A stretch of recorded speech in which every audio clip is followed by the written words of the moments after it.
I have a good comment for your notes. Now's the time to fix the next 10 years. Now, sometimes you have to come to grips with reality and with truth. That's what was good for me when I met Mr. Shoaff. I was 25 years old. He was 44 years old. And he brought me a wealth of experience, and he started asking me the tough questions. Big question, he said, are you reading the books that's going to take you where you want to go in the next 5 years? Excellent question. So you want to make sure. I would assume for all of you, to get where you want to be in the next 5 years, you're either reading the right books or you're not. That's kind of a brilliant statement, right? You're either engaged in the disciplines or you're not. But here's what we don't want to engage in. Disillusion. Hoping without acting. You know, wishing without doing. So the key is to take a look and say, where am I? What could I do to make the changes, to make sure that I can take more certain daily steps toward the treasure I want, the mental treasure, the personal treasure, the spiritual treasure, the financial treasure. I don't want to make any errors. Now's the time to adjust my daily program to take me where I want to go. You might draw a little circle. This is where you are. 10 years from now, you could be here. Or 10 years from now, you could be here. And the difference in 10 years between here and here could be significant in money and lifestyle, treasures, equity. In 10 years, an incredible difference. But right here, a small difference in the change of discipline, the change of thinking to start you on this journey versus this journey. Now, it's also very important intellectually to know whether or not you're headed this way or this way. And once you decide, 10 years from now, I think that the gathering of my intellectual and personal and spiritual and moral and economic treasure may not be that great. The key is to start right now making these changes to walk this new road. But here's what's exciting to me. Just a few daily disciplines makes a great deal of difference in 1 year, 3 years, 5 years. Just a few daily disciplines. Whether you wind up here or here. Good question. 10 years from now, you will surely arrive. The question is, where? We don't want to kid ourselves about where. We don't want to kid ourselves about the road we're walking. I had a day shortly after I met Mr. Shoaff called Do Not Kid Myself Anymore Day. I don't want to go disillusioned anymore. You know, I was using the cross-finger theory back when I was 25, 24, 23. I finally decided that the cross-finger theory was not going to get me what I wanted. That isn't where the treasure lies. That I'm going to have to make sure which of these ways I'm headed. But a few reading disciplines and a few disciplines of mind and a few disciplines of activity, and you can make all the difference in the world whether you wind up here or whether you wind up here. But just a few changes. Sometimes we get the idea that we're doing about 10% and there's about 90% more that we need in order to make the difference for our fortune. And probably the opposite is true. We're doing enough things to have bought and shared in the good life so far. And maybe all you need is that extra 5%, 10% of intellectual change, activity change, a refinement of discipline, a refinement of thought. And all we need is the ideas to make those simple changes. And the equity starts gathering in 1 year, 3 years, 5 years, 10. So here's one of the key questions of the evening. Starting tomorrow, what are you going to do that'll make a change in your life's direction? Good question. What are you going to do starting tomorrow that'll make a difference? Now see, if you don't do something starting tomorrow that'll make a difference, guess what? It's gonna be the same. And see, that way you can guess what the next 5 years are going to be like. Look at the last 5. Because the next 5 are going to be like the last 5 unless you, major key, tomorrow, change it all. Or change a little, or change something, or don't change. It's choice time. You can do whatever you want. But it's nice to know any day you wish you can change your whole life. What can you do starting tomorrow that'll make a difference? Good question. What can you do with economic chaos, massive disappointment? What can you do with a broken heart? What can you do when it won't work? Good question. If you want your life to change, here's the source of it all. Ideas plus inspiration. Now, ideas are not that far away. Everything you need is within reach. The ideas you need for life change or business change is within reading reach. It's within listening reach. There's probably a library not too far from you. The problem is, right, there's a library there, but most people drive by. Very few drive in. Do you know how many people own a library card in the United States? 3%. And guess how much they cost? Nothing. Wow. But see, it's within reach. Now, the key is, who's going to reach? There's a simple Bible phrase, and I'm an amateur on the Bible, but here's what it says. If you search, you will find. But it's very important to know that finding is reserved for the searchers. We don't find what we need, we find what we search for. Needing is not the prerequisite to getting value. You can't be a needer, you have to be a searcher. But if you'll search, if you'll try, if you'll go, if you'll listen, ideas are within reach. And ideas are life-changing. There's nothing so powerful as an idea whose time has come. A business idea, a social idea, an investment idea, good health idea. All you need is just the refinement of an idea to make an impact on your life. Gather treasure, gather equity, gather wealth. Because it doesn't take much to make a significant difference as the time passes. A good note for you to take. We could all use a little coaching. Listen to someone's experiences and see if it might cause for you a little moment of correction so that you can make some changes that'll add up to some extra worth in the next 1 year, 3 years, 5 years. All kinds of ideas, health ideas, enterprise ideas, living a better life ideas. Now, if you're excited and you're ready to change, find out how things work. The first key to doing better is find out. To change your life, really, you need ideas.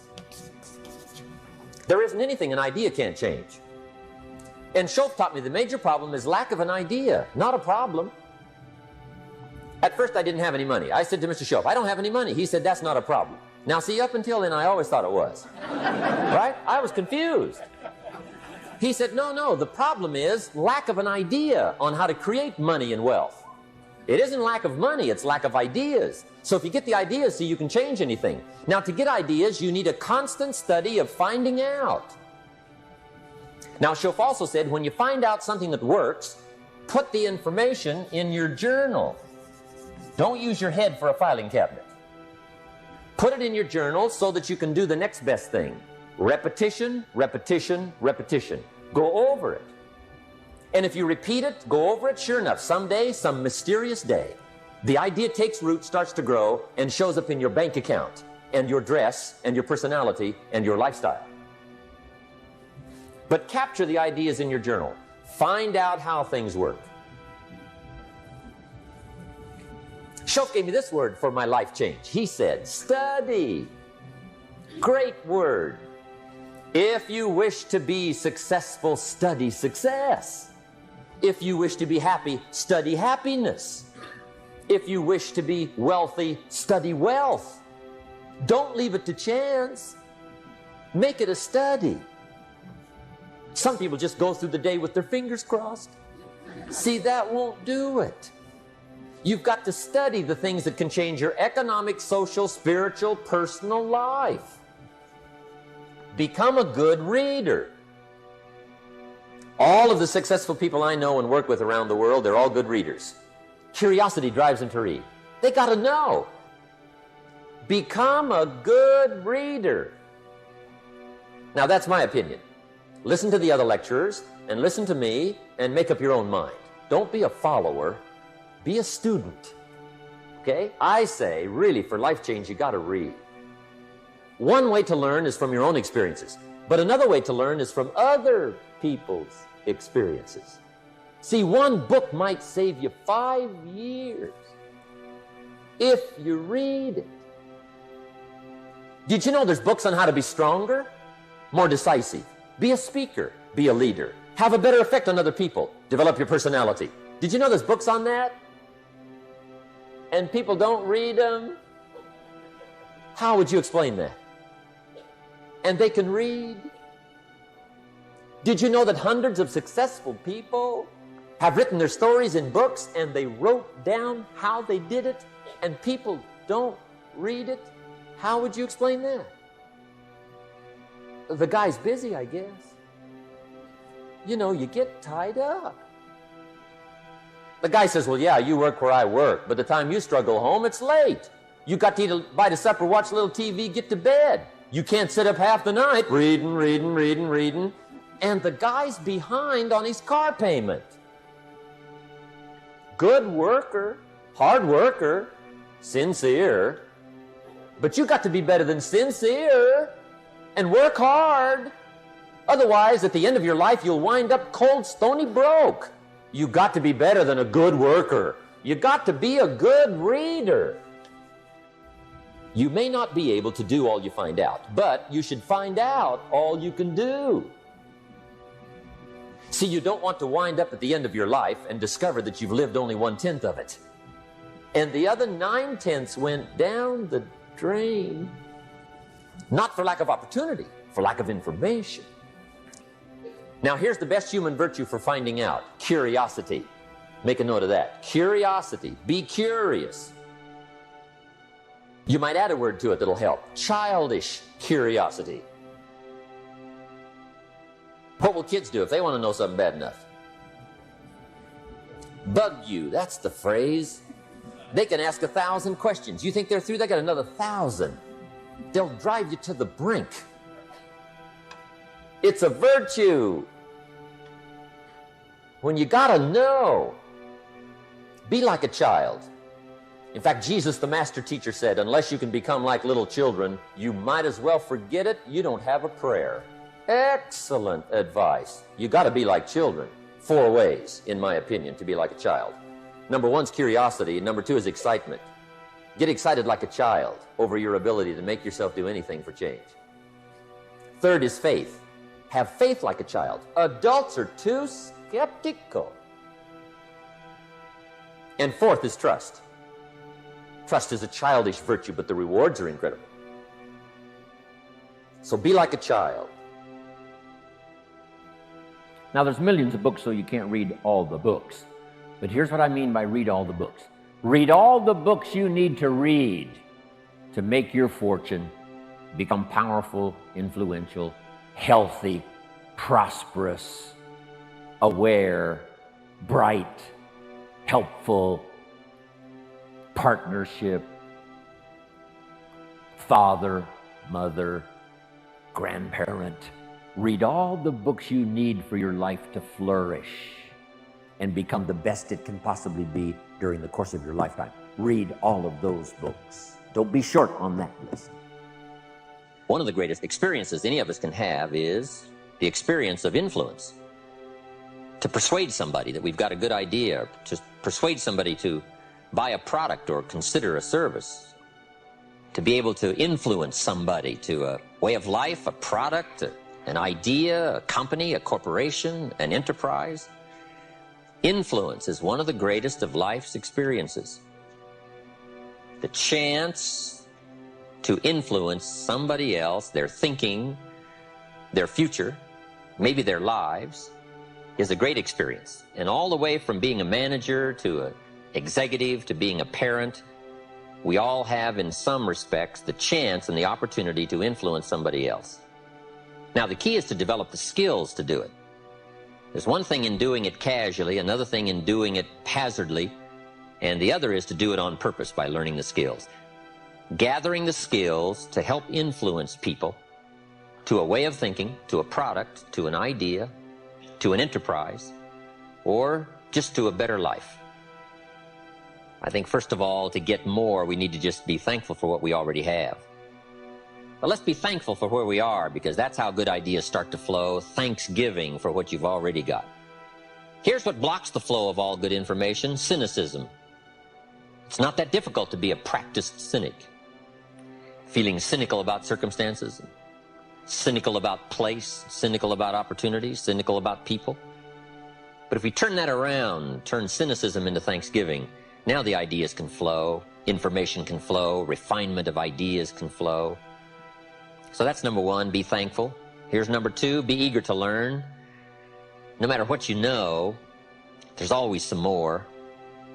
There's nothing like a good, powerful discussion to refine an idea. What we want is ideas that pass the test of the tough questions. And it's good to be around people who can ask the tough questions. Debate has a unique way of refining ideas that can become of value. But here's what I ask you to do. Argue with all this stuff later. Go back over your notes and relive the experience and think about what we've shared with you here. The key is to stimulate the mind, to think thoughts and to think ideas, to open up channels of information. Refinement of intellect is where the future fortune lies. But be eager to learn. And the last comment is, be a good listener, which isn't easy these days. Everybody wants our attention. Radio voices and television voices and advertising voices and political voices and social voices and religious voices and community voices and family voices. And how do you sort through all the voices and give extra time to a voice of substance? It isn't easy. But if you'll practice the art of good listening, no telling what you can find in the way of ideas that can help change your life. The next key word is inspiration. Inspiration is a mystery, why some people are inspired and some are not. Who knows what that mystery is? Emotional vitality. Some people have this incredible zest for life and an appetite for living well and doing well, and others seem to take the ho-hum attitude, let it slide, and hopefully it'll work out anyway. I don't know what the difference of that is. But it is exciting to watch people who are inspired. But I think the key to it all is self-motivation. Personal inspiration, drawing emotional vitality from life and the challenge, going for it. We all admire that. Now, just a personal word. I don't know where I've caught you in this particular lecture series. Maybe this is springtime for you. You've got a new opportunity going and no telling what you're going to make of it, and you're all excited. Maybe some of you, we've caught you in harvest time. Maybe you're celebrating. Maybe this is the summertime for you, when sometimes the going is tough, and the weeds are attacking your garden, and the bugs are after your values. Summertime is an interesting time. It's not that easy to last from spring till fall. Summer's a test, and especially when the creditors are calling. So I don't know, maybe we've caught you in a testing time. Maybe this is challenging time for you, the summertime. Maybe I've caught you in winter. And I'm sure we've all had some of those winter times, sort of desperate times, decision-making times. Maybe I've caught you in this series at the fork of the road, and some of the decisions you make in the immediate future are going to have everything to do with your next 5 years, 10 years. And I've been to a few of those called forks in the road. I mean, which way do you go? What do you select now as your next path of opportunity? And maybe these are trying times for you. Winter can be a source of trial when the push is on and the press is on. You got to get going. You got to take action. The disciplines is the miracle process. And here's how to get the miracle of your future going as far as disciplines are concerned. Number one, do what you can. You might go home and set a whole new pace for yourself, and we call it cleaning up neglect. Should walk around the block, could walk around the block for your good health. Don't walk around the block. See, you're on the wrong track. Should read, could read, don't read. On the wrong track. Should call, could call, don't call. On the wrong track. Could change, should change, don't change. You're on the wrong track. Don't let neglect destroy your days, destroy your life, and destroy your future. Go back and do what you can. And if you'll do what you can, then life will give you some extraordinary things to do. You got to take care of the small disciplines before life will give you a chance to handle the more complicated disciplines.